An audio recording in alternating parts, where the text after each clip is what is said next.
Bukan eksaminasi semacam ini tidak lain juga karena kita ingin berpikiran ya, bahwa apa yang kita ajarkan di dunia mahasiswa itu ya, secara nyata bisa dipraktekkan dalam dunia penegakan hukum ya.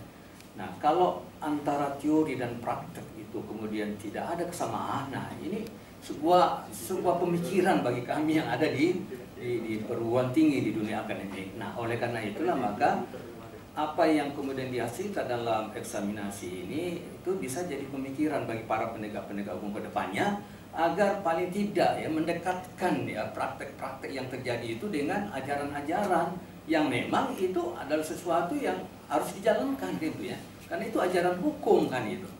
Nah, jangan sampai ajaran hukum yang ada justru melakukan penyimpangan-penyimpangan terhadap ajaran itu. Nah, ini yang kita sayangkan sehingga ya mau tidak mau ya mendorong kita untuk melakukan eksaminasi semacam ini. Nah, ini tanggung jawab moral, tanggung jawab hukum yang kita ingin ya tunjukkan bahwa setiap penyimpangan-penyimpangan hukum yang terjadi tanggung jawab kita. Kebetulan yang bisa kita lakukan melalui eksaminasi, salah satu di antaranya. Nah, mungkin itu ya sebagai pikiran-pikiran untuk kedepannya seperti itu. Terima kasih. Katakan sebagai bukti melawan hukum, namun dijadikan dasar bukti permulaan. Padahal namanya bukti permulaan kategori sebagai petunjuk di dalam pelaksanaannya. Nah, ini yang mungkin memang sudah banyak sekali dijelaskan terkait dengan kalau memang seperti ini terus yang saya dalam pendek pikiran saya, desa mungkin juga akan lebih berhati-hati karena dulu sempat di LKPH itu mau atas dasar kebijakan yang dikeluarkan oleh pejabat yang waktu itu menjabat. Sependek pengetahuan saya, ketika itu masih ke ranah kategori administratif, memang itu Al-Quran mengarahkan kita ke situ. Ya. Jadi kita tinggalkan perkaranya gitu. Nah, ini yang mungkin saya ini menanyakan pada eksaminator ya, khususnya Pak Arif dan Pak Hanafi. Apakah kita dalam hal ini tetap akan masuk? Kalau masuk pada pokok perkara kan kembali pada pasal 1 tadi, ini tidak sebagai alat bukti dalam proses pidana. Nah, terkait dengan bukti P7 yang dimana hal itu dijadikan sebagai tersangka, yaitu bukti surat dengan saksi 122 tadi. Putusan yang senada atau seperti ini untuk menjadi jurisprudensi seperti itu. Mungkin itu. Kemudian artinya hukum sesuai dengan itu ya sudah, itulah hukumnya, kacamata kuda kita gitu. Tapi kira-kira seperti itu. Kalau tadi Pak Jamil menyebut sinten dan pinten. Makasih jujur pernyataannya. Tapi ada juga yang mungkin perlu juga diluruskan ya, antara keadilan dan kepastian. Saya setuju kita harus mengedepankan keadilan. Ketika kita dihadapkan perbedaan antara keadilan dan kepastian, kemudian kita ikut ke keadilan, itu sudah ajaran gitu ya. Kita mau tidak mau kebenaran hukum kan, kebenaran yuridis istilah saya gitu kan.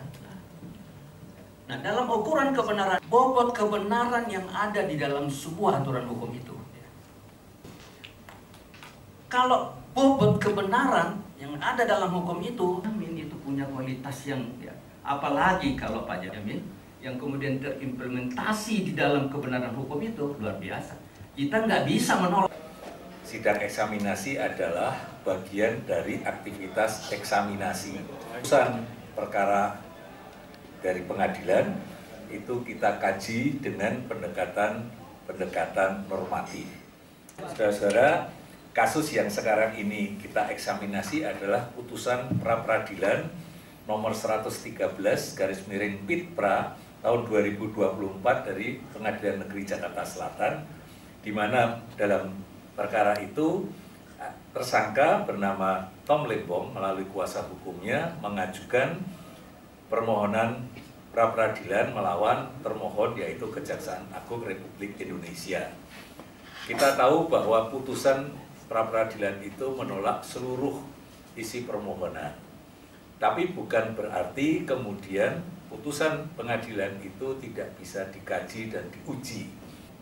Penetapan pemohon sebagai tersangka melanggar pasal 2 melawan hukum, merugikan keuangan negara, dan pasal 3 menyalahgunakan kewenangan, merugikan keuangan negara, tidak didasarkan bukti permulaan yang cukup. Karena terutama sekali adalah bukti tentang besarnya kerugian keuangan negara yang belum ada, dan itu sebenarnya diakui oleh hakim pra-peradilan. Jaksanya juga begitu, karena hanya mengajukan hasil dari gelar perkara atau ekspos antara BPKP dengan penyidik. Oh, ada kerugian keuangan negara, cuman begitu. Terus risalahnya ditulis. Nah, risalahnya ditulis dianggap sebagai petunjuk oleh hakim. Nah, ini kan tidak benar, karena itu bukti petunjuk itu kan rangkaian kesamaan, kesesuaian keterangan saksi, surat, dan keterangan tersangka atau terdakwa. Nah, ini kan tidak ada itu, hanya berdasarkan hasil ekspor dianggap sebagai bukti petunjuk. Nah, ini saya kira kesalahan di dalam menetapkan ini. Padahal menurut kami tim eksaminator, karena dakwaannya adalah ada kerugian itu sebagai bagian dari rumusan delik yang penting, karena deliknya material, akibat yang dilarang harus terjadi. Akibat yang dilarang adalah terjadinya kerugian keuangan negara. Kok belum ada hitung-hitungannya kerugian keuangan negara? Kalau menurut hakim, kan nanti bisa di ujung penyidikan bisa ketemu. Menurut eksaminator itu tidak tahu. Kalau itu di ujung, yang menetapkan tersangkanya nanti di ujung dong, kalau sudah ketemu lah. Ini tidak ada atau belum ada, sudah menentukan sebagai telah terjadinya kerugian keuangan negara. Padahal belum ada. Perlu kami sampaikan bahwa hasil dari eksaminasi ini menyimpulkan kalau demikian pertimbangan hakimnya seperti itu, mestinya putusannya bukan menolak permohonan pra-peradilan yang diajukan oleh pemohon, tetapi adalah justru menerima dan mengabulkan gitu. Dan kemudian menyatakan bahwa penyidikannya tidak sah. Dan yang kedua, penahanan yang dilakukan juga tidak sah juga. Ini kesimpulan akhir dari tadi. Ada dari eksaminator lain? Terima kasih. Tujuh pernyataannya. Tapi ada juga yang mungkin perlu juga diluruskan ya, antara keadilan dan kepastian. Saya setuju, kita harus mengedepankan keadilan. Ketika kita dihadapkan perbedaan antara keadilan dan kepastian, kemudian kita ikut ke keadilan, itu sudah ajaran gitu ya. Kita mau tidak mau kebenaran hukum kan, kebenaran yuridis istilah saya gitu kan.